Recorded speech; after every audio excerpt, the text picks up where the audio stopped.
Assalamualaikum warahmatullahi wabarakatuh. Waalaikumsalam warahmatullahi wabarakatuh. Ibu kepala sekolah yang terhormat dan ibu-ibu guru kelas 4 yang alhamdulillah pada hari ini seperti biasanya kita melaksanakan KKB sekolah dalam suatu komunitas belajar SD Indonesia yang selalu kita laksanakan pada hari Sabtu. Pada kesempatan ini saya akan menjelaskan hasil pelatihan coding dan kecerdasan artifisial. Hari ini kita boleh belajar bersama dulu. Yang intinya bahwa rencana pembangunan negara ini, rencana jangka panjangnya, bahwa dalam memasuki era industri yang 4.0 dan masyarakat sekarang sudah di 5.0 ya, di mana teknologi kecerdasan artifisial itu semakin banyak digunakan ya. Jadi coding ini yang pertama adalah untuk sekolah yang memiliki bos kinerja. Nah, bos kinerja itu sekarang digunakan untuk pelatihan. Satu untuk pelatihan coding, yang kedua untuk pelatihan pelajaran mendalam. Ya. Nah, untuk pelajaran coding ini untuk SD itu baru untuk kelas 5 saja. Ya. Untuk kelas 5 saja. Baru untuk SD yang bekerja baik, seperti sekolah itu maksudnya bekerja baik. Ya. Ada juga sekolah yang muridnya itu lebih dari 400 siswa, maka itu wajib melaksanakan pelajaran coding.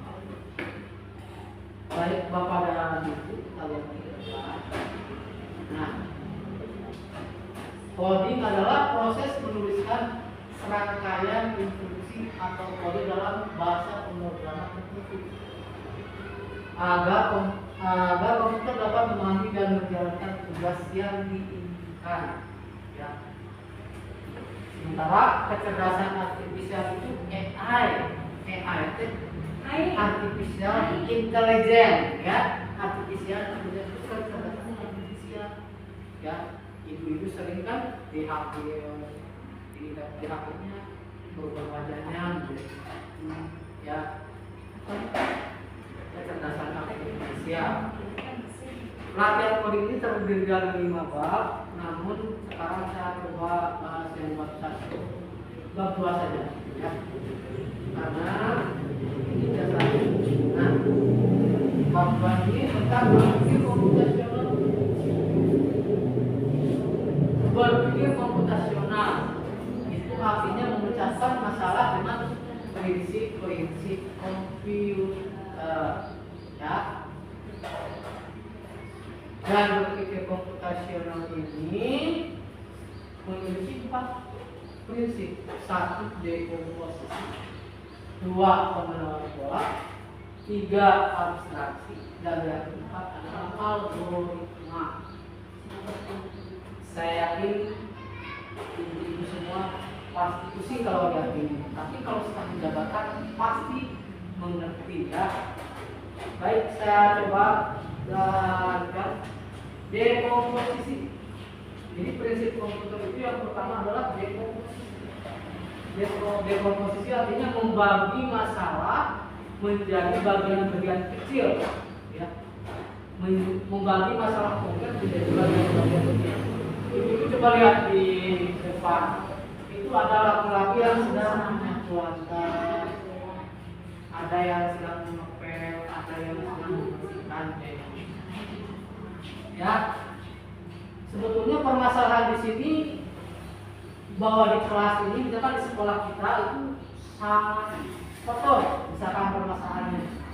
Jika dimasukkan prinsip dekomposisi itu berarti membagi masalah-masalah menjadi bagian-bagian kecil. Makanya yang kebagian misalkan kelas 1 bagian 1, kelas 2 bagian mengepel, kelas 3 bagian membersihkan debu. Kalau ini kalau masalahnya misalkan kebersihan gitu.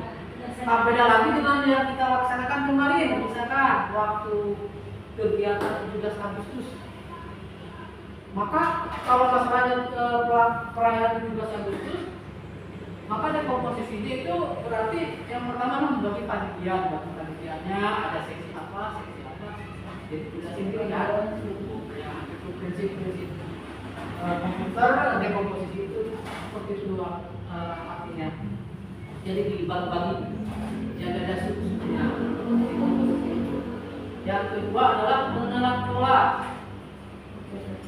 Nah, pengenalan pola dalam kehidupan sehari-hari.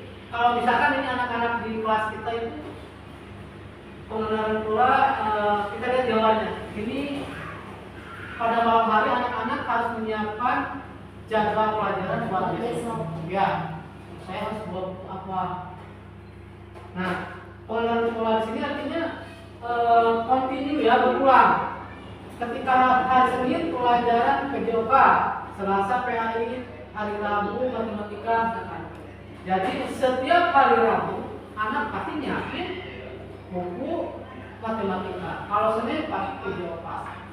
Nah, begitupun juga kalau misalkan dalam kegiatan sekolah kita yang kontinu itu setiap hari Senin upacara ya bahwa setiap Senin ada upacara. Hari Selasa sekolah kita itu sholat duha bersama, itu akan terus setiap minggunya akan berulang. Nah, komputer itu urutannya dia itu akan mengulangi yang sudah dilaksanakan. Jadi pengenalan pola di sini adalah berulangnya ya, berpengulangannya itu. Ada yang ditanyakan dulu nggak? Enggak? Oke, lanjut. Yang ketiga adalah abstraksi. Abstraksi itu artinya, silakan dibaca Ibu. Abstraksi artinya fokus pada hal yang penting saja. ya, di sana ada gambar isian kan, sedang menulis tugas ya. Ketika anak-anak sedang menulis tugas, maka hal yang dilakukan adalah menulisnya. Gak perlu anak-anak yang memikirkan bagaimana tugas versi rumputnya dari apa? Dari siapa fokus ya? Kalau kita misalkan mencari sesuatu di Google misalkan, di Google kita membutuhkan artikel misalkan langsung aja diketik, maka si Google tersebut akan menjawab dia akan kemana-mana ya. Artinya ya kita juga kalau misalkan di internet sedang men-searching sesuatu, ya kita harus fokus Berarti di program. ya. Contoh kata-kata programnya apa? Contoh apa tadi? Kata-kata program dalam abstraksi. dalam abstraksi. Dalam abstraksi, contoh program sini kan? Kan tadi ini berarti di program kan, karena harus fokus pada hal yang penting saja. Oh, iya, Tapi iya. kata-katanya kan di program. Nah, contoh kata-kata Enggak, program itu. begini maksudnya di sini prinsip komputer abstraksi di sini. Artinya kan fokus pada hal yang penting saja. Artinya bahwa si komputer itu ketika kita diminta tolong, dia akan fokus itu apa yang kita minta. Ya. Di Google kita meminta sesuatu, Ya. sesuatu fokus ke informasi itu. Iya.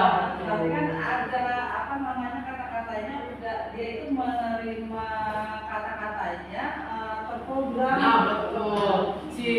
Si Google itu dia akan memberikan informasi ketika kita itu detail memberikan informasi yang ya. Tidak ada. Misalkan gini, Jadi ada nggak bahasa program? nah itu kembali kepada penelitian tadi bahwa ini di Pomer di kelas 5 di kelas bahwasanya komputer itu harus kan tadi terstruktur kan berurutan gitu ya. Jadi dia akan menjawab pertanyaan kita memberikan informasi yang sedetail-detailnya. Selanjutnya algoritma.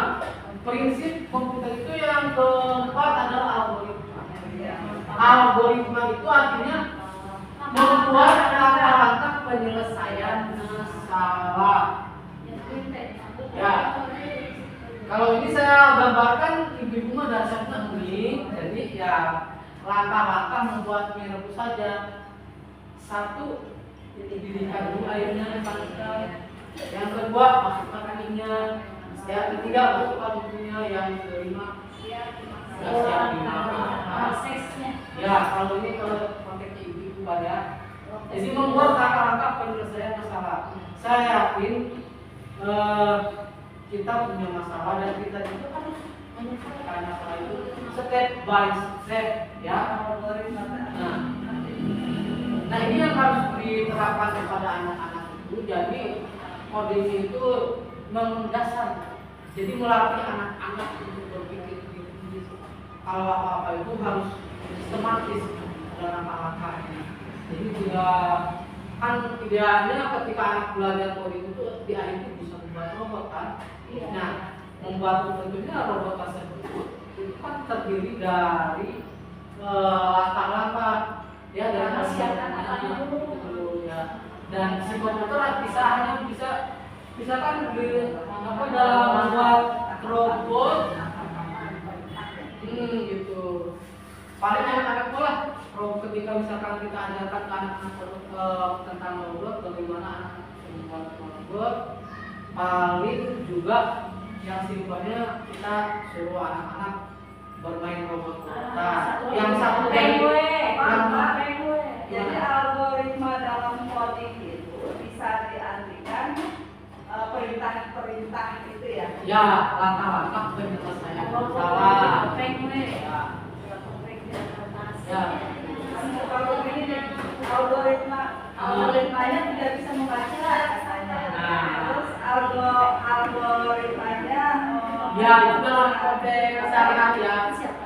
Kalau misalkan dikontekkan dengan robot, kalau ya saya yakin pihak pertama itu bukan mendirikan air. Kalau robot pasti yang pertama ditekan dulu, satu tekan kalau robotnya. Yang kedua misalkan maju satu langkah. Dipijit 2 kali. Ya. Kalau nggak aplikasi. Kalau udah jadi. Nah makanya di sini untuk mengasah kita kepada anak-anak supaya anak-anak mencatat ya. Jadi di analogikannya ya betul supaya anak. Nah jadi kesimpulannya berpikir komputasional itu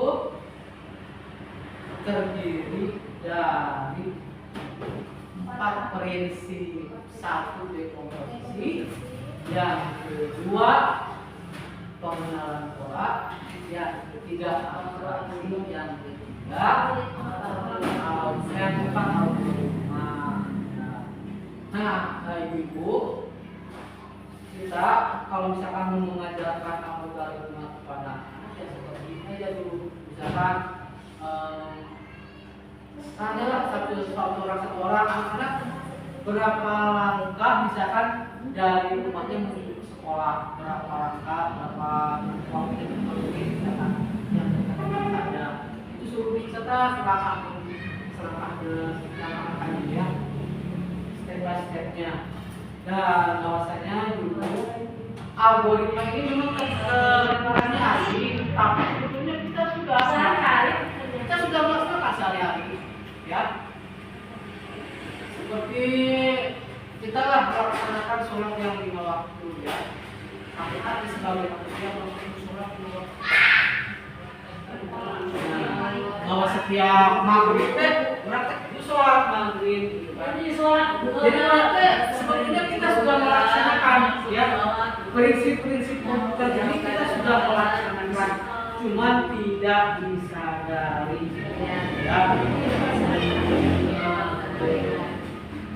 Baik Bapak dan Ibu, rupanya begitu saja yang saya sampaikan pada kegiatan Kombel hari ini ya. Dan kita akan bahas lagi lebih lanjut tentang coding dan kecerdasan artifisial. Jadi hari ini hanya